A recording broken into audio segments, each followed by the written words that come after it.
Today is a conversation that Jon and I wanted to have because we look around at the Christian landscape broadly. We even consider members of our own churches. And it seems that many of us operate out of fear and are so concerned with going in aberrant directions theologically that it's possible that we hinder our ability to partner with other sincere, well-meaning Christians to promote the gospel. And it's possible that we even stunt our growth and our ability to learn from others who might be outside our tradition, who have said some really good things about a lot of topics in the Christian life. So this is two pastors processing things in real time. And we hope this conversation is helpful, freeing, comforting for you. Stay tuned. If you're new to Theocast, you may not have heard of this word. It's called pietism. Have you ever felt like the Christian life is a heavy burden versus rest and joy? That you wake up worrying about how well you're going to perform instead of thinking about what Christ has done for you. It's dread versus joy, really. That's pietism. Pietism causes Christians to look in on themselves and find their hope, not in what Christ has done, but what they're doing. And we have a little book for you. It's free. We want you to download it. And we're going to explain the difference between pietism and what we call confessionalism.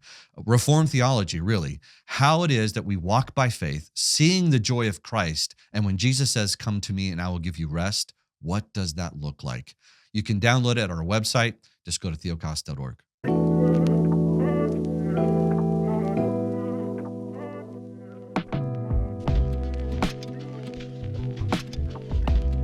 Welcome to Theocast, encouraging weary pilgrims to rest in Christ. Conversations about the Christian life from a Reformed perspective. Your hosts today are Justin Perdue, pastor of Covenant Baptist Church in Asheville, North Carolina, and I'm Jon Moffitt. I'm the pastor of Grace Reformed Church in Spring Hill, Tennessee. And if you skipped those intros, some of you might be in our town. And I've heard this, where you've skipped it for years, and 3 years into listening, you realized we were in your town. So there you go. If you want to know what we're about, get for skipping. If you want to know what we're doing, we just want to pull the clutter off the gospel, and we want to show you how awesome our King and His kingdom is. So that's the goal. Yeah. That's the goal today. And Justin, we've got a couple announcements for them. We're getting closer to our conference. It's people are already starting to come in. So tell them a little bit about what we're doing in April in your town, in your hometown. So true. April 11 and 12, God willing, in the year of our Lord 2025, we are going to have our first planned Theocast conference. We've had some small events in the past, like single day things that we've kind of slapped together in the 11th hour. But this is the first time that we've tried to get out in front of one and plan a conference. And so that's what's happening. There will probably be like a pre-conference hang on the Thursday night, the 10th, but this will be a Friday morning pre-conference, like meet and greet with the speakers, live podcast recording, and then Friday afternoon and evening, Saturday morning and afternoon sessions. We're going to be considering the law and the gospel and things related to that. Subject matter that's near and dear, not only to you and me, but I trust to all the people listening.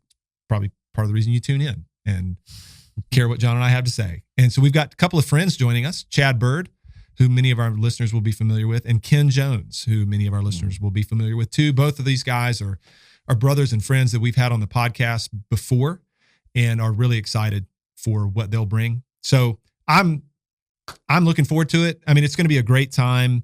Spring is a good time to be in Asheville, North Carolina. There's a lot of good food and drink in this town. And there's going to be a lot of time baked into this event to just hang together, get to know each other, be encouraged. You come to the conferences kind of for the talks, but also largely for spending you're really time there for the fellowship, with like-minded people, man. It's the fellowship. And so the registration is live, that you can sign up for that, I'm sure, at theocast.org, maybe other ways, but certainly at our website. And we do have limited spots available. So we hope to see you next April. Yeah. Speaking of fellowship, another way that people are asking questions, being encouraged from outside your church, please always go to your church to find your discipleship, encouragement, accountability, be underneath the shepherding of your elders. But we can encourage one another globally. The Theocast community, it's an online community. You can access it through your computer and a phone. It has classes that we've taught, all of our past episodes, sermons, conferences. So you can go check that out if you'd like to support us. That's a simple way of doing it. Yeah, you can. Justin, Today is one that's kind of, I would say, well, I'm going to let you introduce it, but it's definitely kind of born out of Sure. experience in ministry, experience in life, and experience in being podcasters. So talk us a little bit about what we're going to talk about today. People have probably seen the title. I want to clear up any misunderstanding. This is not going to be a podcast about Discernment Ministries directly. This is going to be a very free-flowing, unscripted conversation between two pastors. Now, Jon and I never really script our conversations, but today we really do want to let you in on what a conversation would sound like between the two of us when we're just off the cuff, popcorning ideas around, driving around talking town. to each other like we do on the phone about what's going on in our lives or what's going on in our ministries. So yeah, we're podcasters, obviously, and we're pastors of local churches, and we get criticized. I mean, that's not a shock to anybody. It's not a shock to us either. I mean, it's not a deterrent, but it is interesting the things that people get really concerned for and things that really do get people worked up. And so Jon and I want to talk today about being shrewd in promoting the gospel, like the clear, unobscured gospel and the sufficiency of Christ, or being clear on the law and the gospel, promoting that kind of theology, that message. We want to talk about being shrewd as it pertains to that. We want to talk about being shrewd and partnering with other like-minded ministries. But then we want to talk as well about the reality that there's a lot of stuff, speaking about Christianity broadly, or even evangelicalism broadly, there's a lot of stuff that people disagree on. Mm-hmm. And so what do we do with that? Like, are we able to engage with people from different traditions? Are we able to read people from different traditions who, from our vantage point, might be sincerely wrong about some not unimportant stuff, but then also might be very helpful when it comes to particular things? And are we able to read and engage with those people with discernment, eat the meat, spit out the bones? What does that look like? Is that something that should be frowned upon? How should we look at that as Christians? And I think part of our goal, I'm just going to say it, is to help us not only be wise and shrewd and discerning, but I do hope that this conversation today is helpful to people in thinking about how to calm down a little bit. And that's not meant to be a shot at anybody, but it is very interesting to me how worked up people can be. Like how hair trigger everybody. It's like, man, everybody is on pins and needles and ready to pounce over anything that seems remotely like, well, that could in some conceivable universe be concerning. And so that's what we're going to do. And I think we'll start, Jon, if you're cool with it. Yeah. Let's start by talking about shrewdness in gospel promotion. So we're going to be pretty direct in this conversation too. I mean, we're going to mention some folks by name that we have had conversations with, or we've gone on their shows, or whatever it may be, just so that people are not like, what were they? That was kind of veiled and cloaked, and I'm not 100% sure what they were talking about. We're going to try to be pretty clear on this. So, like, for example, Jon, we'll start here. Recently, you and I went on a program called Remnant Radio. Mm-hmm. We were asked by their hosts to come on and talk about the law and the gospel, law and gospel distinction.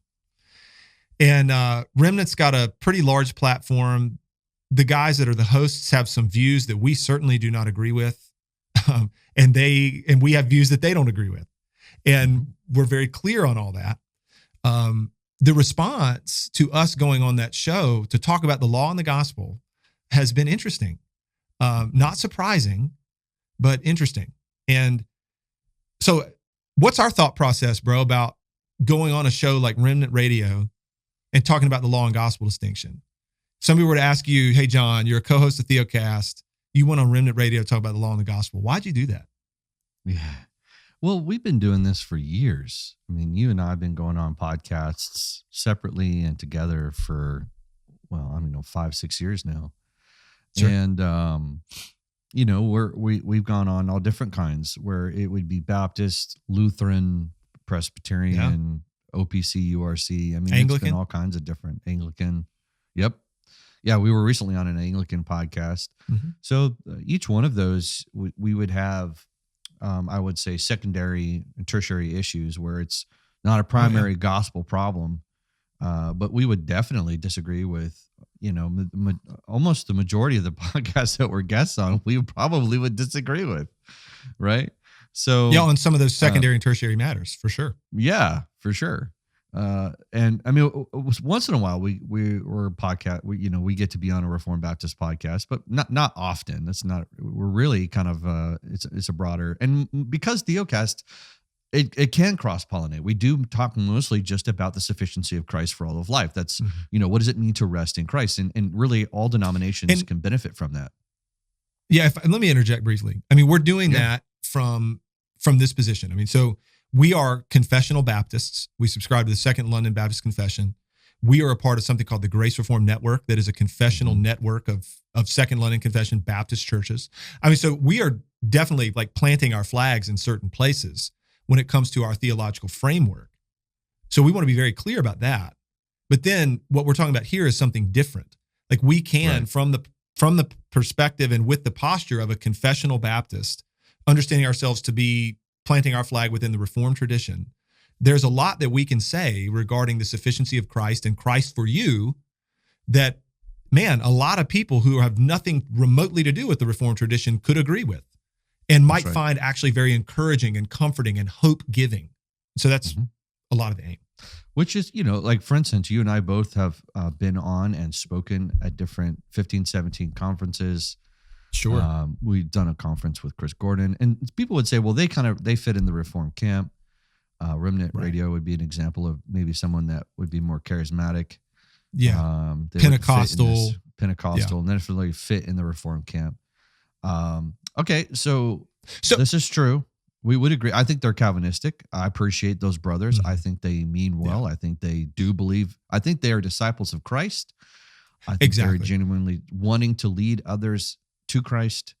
They're not, I don't think there's ill intention. I wouldn't say that about other people that are famous on the internet. I think we've made our thoughts clear on that. But Justin, let me briefly on this, and then I'm going to go where I think you want to go. Yeah. So for us to go on Remnant Radio in no way means that we are agreeing with or endorsing their entire theological platform. Just like, let's use an example. If we were on a podcast with a friend, Chris Gordon, who is a part of the URCNA, or with Chad Bird, who is an LCMS Lutheran, nobody would ever think that that we have now left the Second London Baptist Confession and have become Paedo-Baptist Reformed guys or have become Lutheran. Like, nobody would think that. But then yet it's interesting how it's almost like, oh, I mean, you guys were on a podcast with more Pentecostal charismatic leaning dudes. Is this an endorsement of their theological platform? No. We're not trying to do, like, in terms of things that we disagree with them on. No, that's not what the goal was. But like you said, from our vantage point, these guys trust Christ. They do seem to be absolutely like Calvinistic. There's a lot of things about which we agree, and they are sincere disciples of the Lord Jesus. And it's like, yeah, there's a lot of good things we can do together. Absolutely. Another brief example before we go where I think you want to go is, so Sean DeMars is a Calvinistic Baptist pastor who does a podcast called Room for Nuance, where he talks with all kinds of different people. I mean, he's a good example of trying to do this sort of thing where he sits with people with whom he does not agree often and has conversations about things. Well, Sean's a friend, and Sean hit me up a few months ago and was like, hey, I would love to have a Room for Nuance with Theocast and talk about assurance and everything related to it. What do you think? And I was like, yeah, I'm open to it. I'll talk with John. And Sean was like, look, in the secular podcast world, people do a lot of really good, shrewd cross-promotion stuff. We should do the same thing as Christians. To which I was like, absolutely, man. I mean, Luke 16, we should be shrewd. As sons of light, we can operate in a way where we aim to promote this message of the sufficiency of Christ, which is what you and I are trying to do. All right, now take us where you wanted to go. Right. I mean, you and I, in the conversation you and I were having when I was in my truck, you'd even mentioned, like if someone famous, like who did Joel you say? Osteen. All right, Joel Osteen. I'll run with this for a second. I would even say, Joe Rogan. I'm like, hey, sure. Speaking of Joe Rogan is different. Joe Rogan never does want to have us on, the answer would be yes. We're just absolutely. Waiting for the call. That'd be a great hang. Joe. Be a great hang. Bring us on, Joe. But here's the deal. I think a lot of, like, for Joe Rogan wouldn't upset people.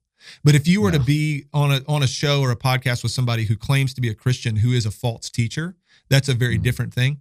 And I think if Joel Osteen said so let me try to explain the distinction. If Joel Osteen said, hey guys, I want you to come and talk about, like, I've heard a few of your episodes. Not this ever going to happen, but who knows? The Lord does miraculous things. Like, I've heard a few of your episodes, and I think that the things that you are saying about the sufficiency of Jesus Christ as a savior have some merit, and I've been affected by it. Or I think the things you're saying about the law and the gospel, or the things you're saying about covenant theology and how the Bible hangs together. Like, I'm somewhat persuaded that what you're saying is true, and I'd love to have you guys on and interview you about that.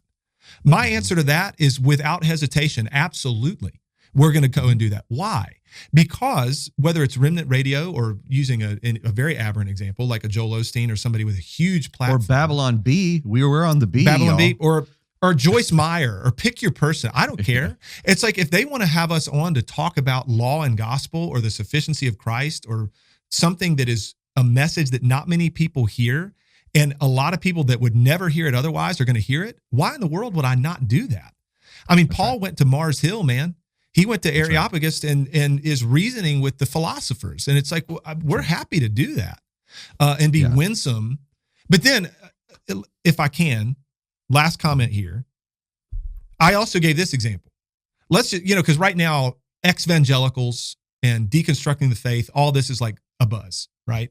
And there are a lot of podcasts that are effectively out there just deconstructing the historic Christian faith. Well, what if, like, one of those podcasts that was really big, large, influential, we're like, hey, Jon, Justin, we'd love to have you guys on and just have a real meaningful debate and dialogue about the Christian faith. You and I, again, the answer to that would be sure. All right, here is a distinction I would draw. If we were to go on a podcast that was about deconstructing Christianity and we participated in deconstructing the historic faith, that's terrible. We should absolutely, that's really bad. And people should absolutely raise significant concerns. But if we went on said podcast and were defending the historic faith and also making comments about, hey, here are some things that we think lie underneath this whole deconstruction project. Like, you think that you can have peace without grace.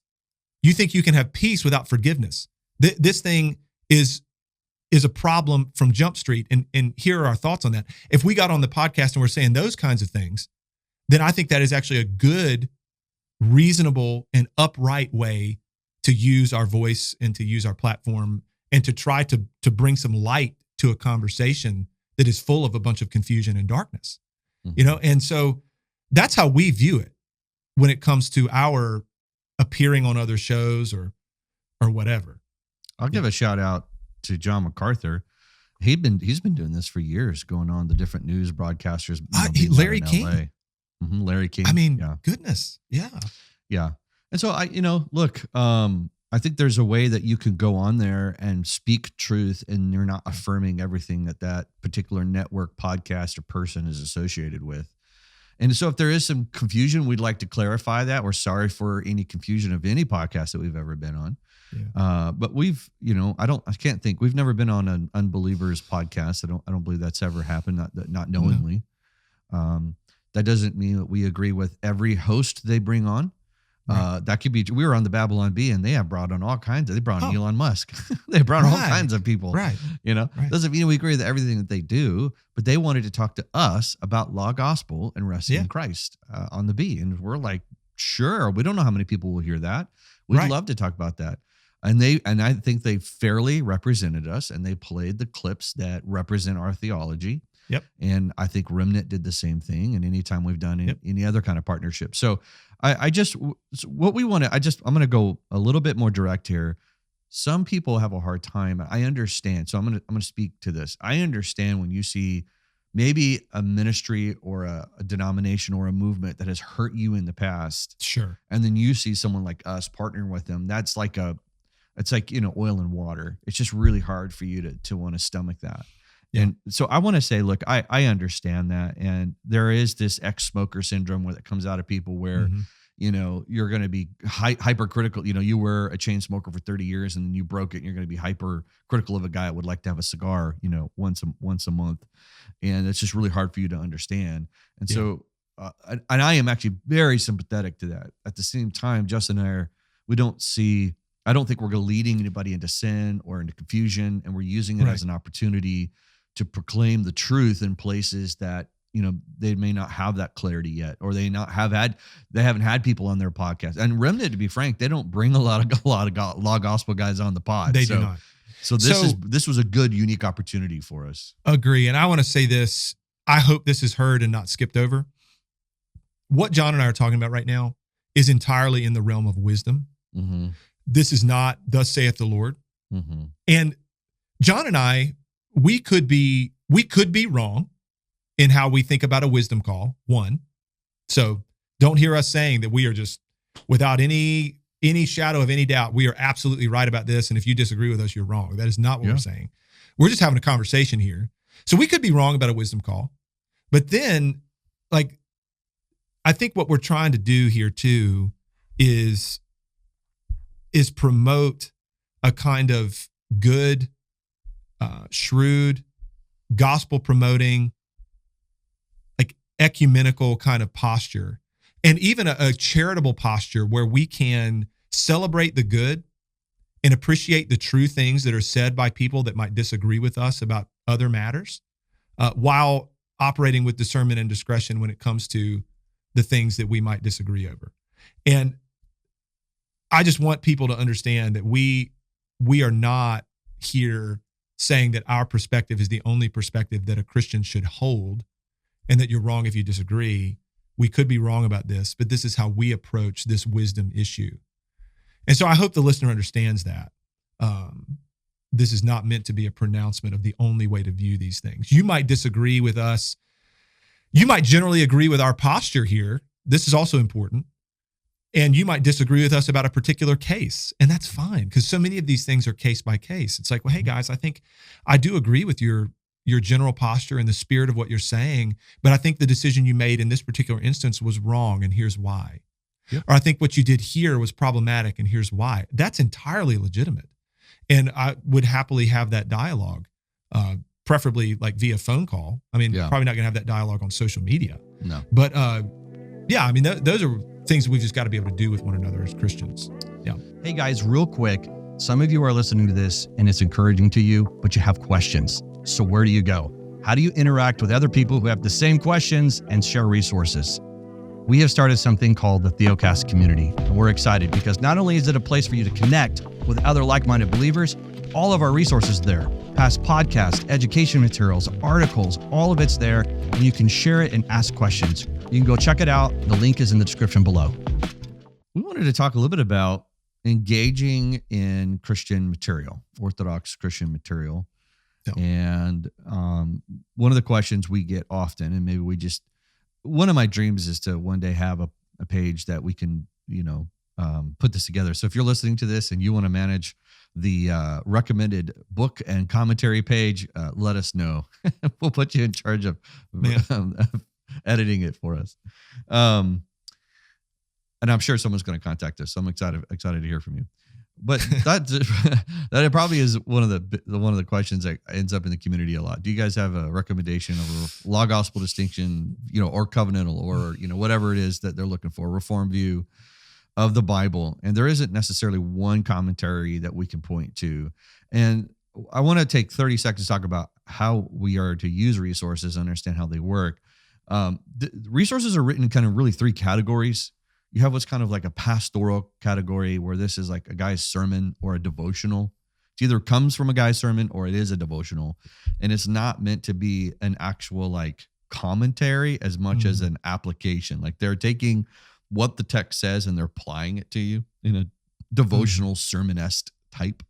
And then you have more of what I would say a general commentary, where you aren't going to get into the Greek and Hebrew and the textual criticisms, and you're going to get into the history of it. So, a lot of the Reform commentaries can kind of be this way. Calvin's commentary would kind of work this way, where he's going to give you some general comments that are theologically. So he's using his framework to kind of drive it theologically. And then you have critical commentaries where they are dealing with the structure of the text, nuances, cross-referencing, are there textual variants? Are we dealing with a historical influence? Like, is there something in that city during that time, during that culture that would influence, something like, greet each other with a holy kiss was something I was recently looking into, like trying to determine, was that cultural? Is it not? Things like that. So to say that there's one commentary that can like house all of that, it's called everything that's ever been written. And then you have to use filters. So Justin, you and I, when we preach, let's say you're going through, what are you going through right now? You're going through Exodus, right? I just finished Exodus. Yeah. All right. So you went through Exodus. My guess is, get my hand in the camera here. My guess is your stack of books started like this. And then by the time you got done with Exodus, you found the ones that really were helpful. Yeah. Probably came down to like that, right? No, that's a whole other conversation, dude. When it comes to commentaries and preaching. But yeah, you're exactly right. I will start when I'm beginning to prep for a series. You start with a number of volumes, and then you end up finding the one or the two that generally not more than two that are like helpful in any way. Mm-hmm. And I don't need to get into that whole thing. That might be a different shop talk for preachers kind of podcast. But your point is well made. There are different kinds of Christian resources produced. I'm talking written resources that you talked about, like the pastoral, kind of the theological, and then the technical, so to speak. And then even books of theology in general. Mm-hmm. There are different kinds written. Whether they're of a systematic nature or a biblical theological nature, or just a particular topic that they're trying to unpack. So let's talk a little bit about this, Jon, because being straight up, if we were only ever going to read from people that are thoroughly reformed, law and gospel distinction, covenantal, Calvinistic, that were at least significantly all of those things, ordinary means of grace, confessional, like if we were only going to read from that pool would be quite small. Very. Now, there would be a lot of useful stuff to read there, and it's safe and it's good. And you and I absolutely enjoy reading from our stream, and we want to drink deeply from that. Yep. But you and I also would be advocates, of reading from other traditions and reading from individuals with whom we might have very sincere or even strong disagreements about other theological matters. But on this particular topic, they're helpful. Mm-hmm. And I think that we would definitely stunt our growth and stunt our learning, stunt our development if we are only ever able to read from a very small pool of resources. We have to trust the Spirit of God to minister in the church broadly, that there are his people in various traditions with whom we will spend forever in eternity with the Lord, who have really useful contributions to make. And they might have spent a ton of time studying and thinking and reflecting and expounding upon subject matter that maybe people in our own stream have not thought a lot about for the last 100, 200, 300 years. And there are reasons for that. And we need to be open to reading with discernment, eating the meat, spitting out the bones. And that needs to not be something that freaks us out, that we need to be afraid of doing. No, anytime, just what, I know you do the same thing, Justin, when you get ready to do a book. So I just finished 1 Peter, getting ready to go into 2 Peter. First thing I do is I want to know the general outline and what are my problems? Like, what am I going to face? Is there problem passages? Is there textual variance? Has there been disagreement through history? Sure. And guess what? The Reformed, because there's a thing called progress where we, over time, our theology progresses. And I don't mean like, that sounds so bad, but it is true. We're building upon what we've heard before. Yeah. We're standing on the shoulders of those who came before us. Standing on, yes. Yeah. And so depending on what topic or issue I might be dealing with, the reformers and post-Reformation Puritans may not have addressed those issues. Right. So for a number of reasons, who knows what they are. It may not have been an issue, or it may not have been discovered, or whatever. So I have to go in and look at different commentaries, and they're going to be ones that sometimes I'm like, I don't even know if this person's a believer, but they're powerful in linguistics, and this is a linguistic issue, and I need to get down to the bottom of what the issue is. And so I'm going to use this resource to help me out, to find out, make sure I interpret this correctly, and then I can see how it's been interpreted in the past. Mm-hmm. So you just have to understand there are times where it's helpful. I've been doing a lot of research and thinking over the last few years just on the spiritual realm and, angels and demons, and thinking about when Paul says we wrestle not against flesh and blood, and the principalities and powers of darkness in the heavenly places. That's right. I have found certain resources that are not reformed, but I found very helpful. I found recently one that was a dispensationalist brother. I reached out to him. He's a professor. And I was like, hey, can we talk? I really appreciate what you wrote. I'd like to ask you some questions about it. But I don't agree with him on a lot of his theology. But in this area, I felt like he wrote some things that were very helpful to me, and they're very clarifying, and he used scripture appropriately in this particular subject. And so I am really looking forward to talking to him. And so I think it's healthy to remember that God has gifted and used people in ways throughout history. Bondage of the Will is a great example with Luther. That's just a powerful book, right? Oh, yeah. But there's not everything that Luther wrote that I would just dive into and agree, and ask you to promote. Same would be true of Calvin or John Owen. Sure. Even in the Reform Pick your favorite theologian. Exactly. It's like you're going to disagree over certain things. And, of course, we want to have... Keller's that way for me. There's a lot about Keller I disagree with. But there's a lot. I think The Meaning of Marriage is one of the best books he's wrote. I mean, it's a powerful book. I appreciate it. Yeah. So, and for me, this is how I process things. It's like, all right, I have a very significant appreciation, as I know you do too, for the history of the church and what the church has deemed orthodox and heretical through history. So we have those categories. And we also, because of the fact that we understand that the same Spirit of God has been ministering in the church for 2,000 years, if I were to read something that was utterly new, meaning, I don't mean like, oh, well, we've got more modern categories now, and this is a different way of articulating it new. Right. But I mean, like, this whole concept is entirely There's a fourth person new. to the Trinity. There's a quadrant. Right. Or whatever. That's entirely different. Like, those things are out of bounds. But when it comes to stuff that has been written about in the history of the church before, like there have been other saints who have seen this, and maybe we are re-articulating it or articulating it now in a newer way, given that we live in the 21st century, that's fine. We have more categories, whatever. This is the kind of discernment that you need to operate with, where has anybody ever said this before? Has this been deemed heretical through the history of the church? But if there have been Orthodox Christians who have held these views before, then it's fair for me to wrestle with and engage them. Yep. And then I want to process things based upon my understanding of the scriptures wholesale. I want to process things through the filter of my confession of faith.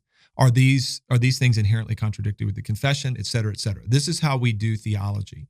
And we shouldn't fear reading and wrestling and studying and thinking like that. Certainly not as pastors, but I mean, this is even true for the listener out there.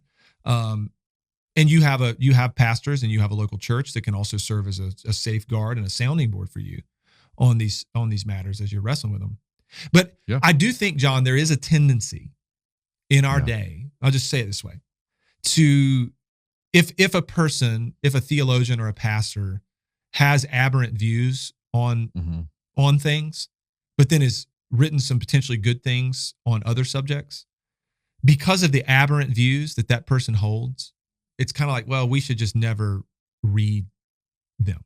Or certainly we should never in any way speak a positive word about them, because that's going to confuse people and it's going to make people think that we're just promoting their entire ministry platform, and we ought not do that. Well, I don't think I hold that position. And again, I could be, John, you and I could be wrong. This is a wisdom call. It's case by case. And certainly, may the Lord give us wisdom. May he be gracious and merciful to us. But this is the angle that we're coming from. I'll give this example. This is more personal for me.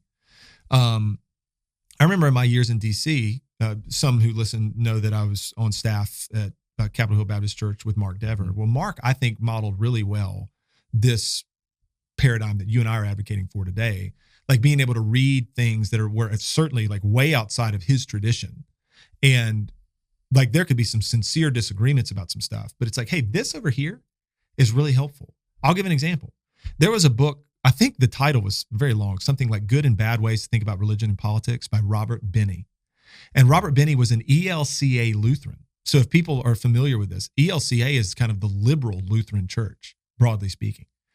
But Benny had written this really good book from a generally like Lutheran two kingdoms perspective on the church and politics that Mark thought was absolutely excellent.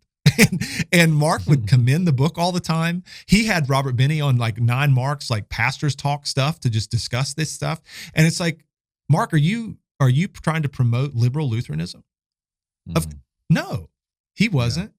But he's like, no, this over here in talking about the church and politics, religion and politics, it's actually really good for the saints to hear, particularly evangelicals who tend to collapse these categories and get all kinds of things confused. This might be beneficial. And so I think that's maybe an example that's not as scary as some others that we could give maybe. But I think if we're not doing that, we're hindering our growth and we're maybe depriving ourselves of some really helpful things that other Christians have seen, even if they're way outside of our own tradition. Well, and I would go back to saying this is why confessionalism becomes very healthy and hopeful for me when I am dealing with theology and I'm like, wow, this is very strange. This is a different way of thinking about it. I ask myself, does this go against the confession? Because if it does make me very nervous. Anytime something goes calls against for our great confession, pause. It calls for great pause to go, Good faithful brothers have thought through this. Now, I will say this, and we're going to do a podcast on this soon. I'm just going to throw this at you. We haven't talked about it, Justin. Our confessions do not cover everything. It does not cover every subject theologically or not exhaustively, even in life exhaustively. So there are times where we're going to wander into theological questions, and the confession just doesn't even talk about it, period. Yeah. And so we're going to have to use great wisdom and discretion to discernment. It could make inference to it, but here's a fun one. This is out of left field, but what are the biblical requirements for marriage? When you think about it, man and a woman. There are very few, bro. Man and a woman, and if you're a Christian, you need to marry in the Lord. You marry in the Lord. But as far as like, you can literally just walk for the congregation, and go, hey, we're committed now. Like there's no instructions there. You know what I mean? And so you can't even go to the confession for it. So there are times where the confession is very general and ambiguous about a lot. How do you instruct your children? How do you discipline your children? All this kind of stuff. There's a lot in there that we have to use wisdom. What does the confession say about dating and courtship? Nothing. Yeah. For example. No, there's a great book that my church is recommending right now on discipline, how to discipline your children in light of the gospel. It's a really, really helpful book. I wouldn't consider it law, but if you want like shrewd wisdom of how do I take the gospel, the truth of Christ, their heart, the wickedness of the world, and how do I encourage through, when Paul says to raise your children in the fear and admonition of the Lord, like what's a practical wisdom way of applying that? I can recommend this book. It's a great book, but people would say, well, is it in our confession? It's like, well, no. And this is where we can go outside the confession, or we can go outside and look and go, have there been godly people who've written good things for us to use? And so I think it's healthy. And this person who wrote it, I don't agree with everything that they stand for, and I don't agree with everything that they believe. But in this particular subject on children, I felt like they did a fantastic job. Yeah. Yeah. And I mean, this doesn't even touch on a number of other things like, there's all kinds of room for people within the same tradition to disagree over material. I mean, you and I, as close friends as we are, John, and standing firmly within the same tradition, we might have different takes on different authors or different theologians, and that's entirely fine too, and healthy, right? And so, we haven't even touched on all those kinds of things where there needs to be the genuine exchange of ideas. All right, so a parting shot from me, just kind of as an example of the way that we as contemporary Christians in the social media world tend to operate, and the way that I think Discernment Ministries have affected us all. I'm just going to give this example, and this just so happens to involve a friend of ours. So Chris Gordon, many people know, is a friend of the show. He's a pastor out in Escondido, California. He's a part of the URCNA, and he does Abounding Grace Radio. Well, Chris recently, because of all the kerfuffles and dust-ups and all the things pertaining to church and culture and Christian nationalism and theonomy and how, here's the thing, how this affects the clarity of the gospel and the purity of the mission of the church. Chris had Doug Wilson come to Escondido and along with Jared Longshore and had a conversation with those guys and was, attempting to raise issues and even confront some things that Chris, and we would agree with Chris, see as errors. And there were so many people, there have been so many people. I can defend Chris on our show. I'm not going to defend us per se, who have just, torched Chris and are burning Chris down, metaphorically speaking, for even having Doug come and even having a conversation with Doug Wilson. Like, why would you ever have a conversation with this man? And it's like, brothers and sisters, that is not how we should operate. I think any opportunity to sit and engage with somebody and to try to clear up misunderstanding, to try to point out error, and to really engage and demonstrate where that error might lie and how it might affect the clarity of the gospel or the mission of the church, I think that's a good thing to attempt and a good thing to do. And so let's not be so reactionary and just so visceral in our responses about, oh, well, you sat down across the table from this person, that means we need to write you off. Or you appeared on this show, and so that means that we need to write you off. Or you think that this author is helpful on this subject matter, therefore we need to be very concerned about you wholesale. Like, that's just not the way that we should operate from my perspective. I know you agree, Jon. And again, we could be wrong about some of these wisdom calls, but let's deal with one another in charity. Yep. Yeah, hopefully this is encouraging for you as you're just kind of navigating the internet. Talk to your pastors, talk to your elders. God's put them in your life, and listen to what they have to say. Remember, we're not your pastor. We're not your elder. We're just another brother in Christ that's trying to encourage you to love your church and love your pastor. And hopefully that was the case. So Justin, next week, tomorrow, whatever, Lord willing, whenever this happens, next week we have another podcast, and we're going to go ahead and advertise it to you now because I'm pretty excited about it. We're going to talk about reading the Bible through law gospel lenses. How do we read it and not get tripped up on some tough stuff like poetry and Old Testament narrative, and like, how do we handle this stuff? So we're going to have a fun introductory conversation on law gospel reading. We'll see you next week. Hey everyone, before you go, Justin and I first wanted to say thank you. And if this has been encouraging to you in any way, please feel free to share it. But we also need your support. And it's when you give that it really helps us financially reach more people. So the next time you consider giving to a ministry, we hope that you would pray about Theocast and partner with us as we share the gospel around the world.